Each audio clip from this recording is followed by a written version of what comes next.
First Nations History in Agriculture in British Columbia by Maguire, Jesse, Jorgen, and Felix.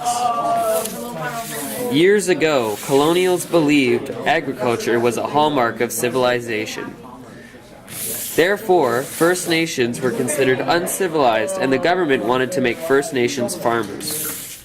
Coastal First Nations had little arable land, unlike the interior First Nations. However, many laws kept First Nations out of agriculture, as well as small land base and little capital. There were many differences between farming and traditional resource gathering. First Nations used wide varieties of resources and hunter-gathered all over the expanses of land.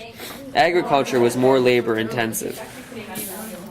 Agriculture needs land and water. First Nations were denied land access due to preemption, the act of homesteading. During the 1860s and 70s, the European settlers increased greatly because of settlement. Much First Nations land was infringed upon. Many First Nations people were in despair because of smallpox epidemics. Around the same time, much of the animals and their habitats were being destroyed by settlement. There were few ways for First Nations to break into agriculture. The three major ways were subsistence, living for themselves, commercial, growing and selling, and farm labor. The majority of farming was done in Cowichan Valley, Fraser Valley, and the Okanagan.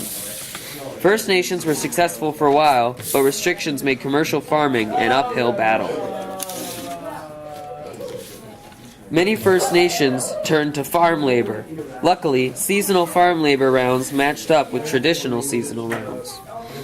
Around this time, hops farming became big business, boosting the need for labor. Because of the high labor demand, many different people from different tribes interacted and traded traditional foods and goods. This demand decreased from the 1940s on due to mechanization. Beyond all this, the First Nations did find a staple industry: ranching.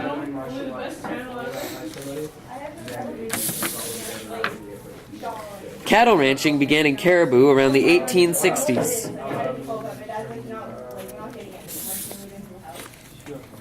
The government sold ranch land for low prices, and First Nations adapted well to ranch work. In conclusion, the First Nations people were truly influential in BC history.